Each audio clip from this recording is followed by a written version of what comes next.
मुलायम सिंह ने इतनी गोलियां चलवाई थी। स्वर्ण अक्षरों में लिखा जाना चाहिए बाबूजी का नाम। मैं तो कहता हूं कि ये गिनीज बुक में जाना चाहिए। गोली अगर मैं चलवा देता तो हजारों लोग मारे जाते। नमस्कार, आप देख रहे हैं अवतार न्यूज और हम आ चुके हैं कालीचरण वासनी जी के पास। कहीं ना कहीं पूरे उत्तर प्रदेश में बहुत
कि बाबूजी कह रहे थे प्रधानमंत्री से, नरसिम्हा राव जी से, जब उन्होंने उनको कहा कि वहाँ जनता गुम्मत पर पहुँच गई है, तो बाबूजी ने कहा ये तो कुछ भी नहीं, जनता तो उससे आगे भी बढ़ चुकी है, गुम्मत को बिल्कुल ख़त्म ही कर दिया है और मैं गोली नहीं चलाऊंगा, नहीं चलाऊंगा, नहीं चलाऊंगा। मैंने कहा लाखों कार से वो मौजूद हैं, उन पर गोली नहीं चलेगी, ये मेरा आदेश था।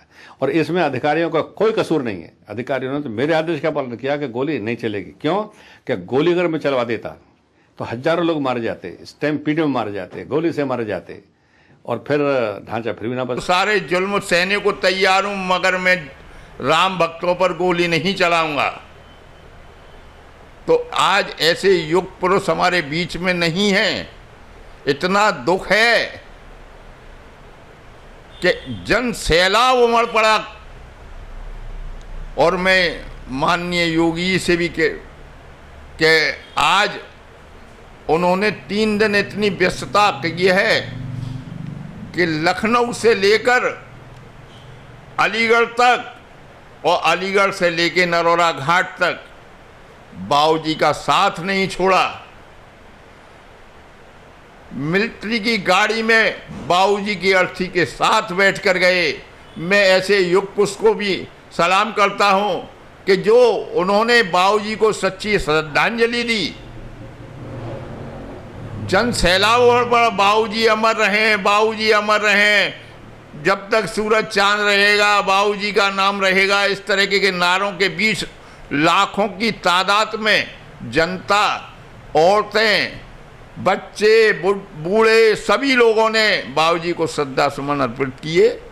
और मैं बहुत बहुत उनके चरणों में नमन करते हुए श्रद्धांजलि अर्पित करता हूं कि जो उन्होंने इस राम जन्मभूमि के लिए कार्य किए, आज विश्व में इतिहास बना दिया है। स्वर्ण अक्षरों में लिखा जाना चाहिए बाबूजी का नाम। मैं तो कहता हूं कि ये गिनीज बुक में जाना चाहिए। ऐसे व्यक्ति को गिनीज बुक में नाम देना चाहिए जो उन्होंने, आज तक मैंने कभी इतिहास में नहीं देखा कि ऐसी यात्रा, शोकाकुल यात्रा इतनी भव्य तरह से जा रही है कि जिसमें पब्लिकों ने पूरे 58-60 किलोमीटर के एरिया में पुष्प वर्षा करके दोनों साइड जनता खड़ी हुई है, पब्लिक खड़ी हुई है। तो मैं तो ऐसे व्यक्ति को बहुत नमन करता हूं। और ऐसे व्यक्ति के नाम पर मैं तो ये कहता हूं कि जो आज हमारे डिप्टी सीएम साहब ने 5 जिलों को माननीय आज हमारे बीच में नहीं है। मैं तो कहता हूं बीच में नहीं है, फिर भी वो हमको देख रहे हैं हम क्या कर रहे हैं, कौन क्या कर रहा है। वो भी राम के भक्त हनुमान थे। जैसे हनुमान ने राम की सेवा की, ऐसे ही माननीय हमारे कल्याण सिंह बाबूजी ने राम की सेवा में अपना शरीर भी नहीं देखा और अपना शरीर त्याग दिया। देखिए, कहीं ना कहीं कालीचरण वासनिक जी ने जो बात कही है कि जिस समय पर राम भक्तों ने गुम्बद तोड़ी थी, उस समय पर उनके ऊपर काफ़ी आरोप लगाए गए थे कल्याण सिंह बाबूजी के ऊपर, लेकिन कल्याण सिंह बाबूजी ने खुले मंच से कहा था कि मेरे राम भक्तों पर किसी भी तरह की कोई भी आँच नहीं आनी चाहिए। ये उस समय कहा गया था जिस समय पर कल्याण सिंह बाबूजी एक मुख्यमंत्री के तौर पर उत्तर प्रदेश में राज कर रहे थे। कर्मचारियों का किसी रूप में कहीं कोई दोष नहीं, कोई कसूर नहीं, कोई कमी नहीं। सारी जिम्मेदारी मैं अपने ऊपर लेता हूँ, स्वीकार करता हूँ। उस कुर्सी को भी ठुकरा दिया था केवल राम जन्मभूमि के लिए। वह राम जी का भव्य मंदिर बने उत्तर प्रदेश में, ये यहाँ देखा गया था। राम मंदिर की अलग बाबूजी ने इतने जोर शोर से उठाई कि उनकी आवाज के साथ पूरा देश दौड़ रहा था। उन्होंने अपने को कुर्बान करने की ठान ली थी कि मेरा शरीर भी त्याग हो जाए तो मुझे परवाह नहीं है, एक एक बच्चा राम का हो जाएगा। शहीद हो गए, हजारियों शहीद हुए थे। मुलायम सिंह ने इतनी गोलियां चलवाई थी, उसको आज हम देखकर अपने बाबूजी को प्रणाम करते हैं कि उन्होंने कह दिया कि मैं एक भी गोली नहीं चलाऊंगा, नहीं चलाऊंगा, नहीं चलाऊंगा। राम भक्तों पर आंच नहीं आएगी। और उनके कहने के अनुसार ही देश का एक एक बच्चा हर कोने से इस तरह से दौड़ लगा रहा था। आज राम भक्त आज हमारे बीच में नहीं है, हमें बड़ी तकलीफ है। मैं कालीचरण वासनिक जी से एक बात और पूछना चाहूँगा कि देखिए, कहीं ना कहीं कल्याण सिंह बाबूजी हमारे उत्तर प्रदेश के लिए एक मिसाल थे और भारत में वो एक प्रांतीय नेता भी माने जाते थे। लेकिन अब आने वाली जो पीढ़ी है, देखिए कहीं ना कहीं आने वाली जो पीढ़ी है उनको कल्याण सिंह बाबूजी के बारे में पता होना चाहिए एक बात की कि कल्याण सिंह बाबूजी ने हमारे उत्तर प्रदेश के लिए, वह भारत के लिए किस तरह से बलिदान दिया है, वह किस तरह से कुर्सी को लात मारी थी, वह किस तरह से अपने प्राण तक न्यौछावर कर दिए थे प्रभु श्री राम मंदिर बनाने के लिए। और किस तरह से सरकार से हम मांग रखेंगे कि उनकी जो कहानियाँ हैं जो आने वाली पीढ़ी तक पहुँचाई जाए। क्या कहना चाहेंगे इस बारे में? पहले तो मैं ये कहना चाहूँगा माननीय योगी जी से, मुख्यमंत्री जी से, कि जो बाबूजी ने जो कार्य किए वो एक इतिहास है। तो मैं उनसे यही चाहूँगा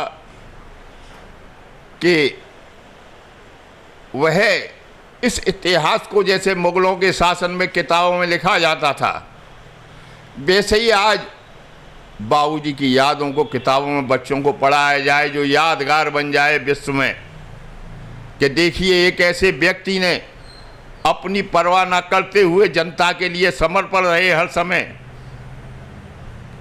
और एक बात और कहना चाहूँगा कि आज मैं माननीय योगी से हाथ जोड़कर विनती करता हूँ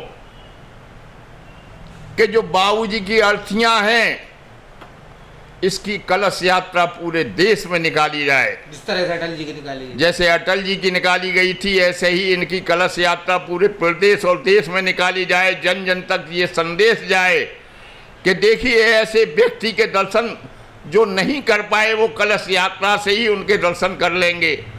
और मैं बस इससे ज़्यादा कुछ, ये सारी कहानियाँ बच्चों को पढ़ाई जानी चाहिए।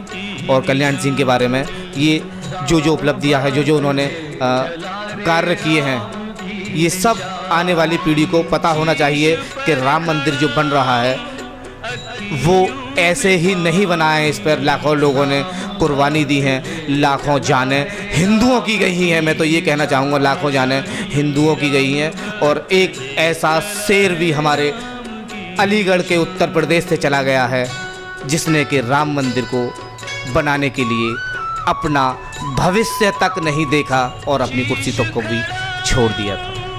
बने रहिए हमारे साथ, मैं हैप्पी राजा, अवतार न्यूज़ 24।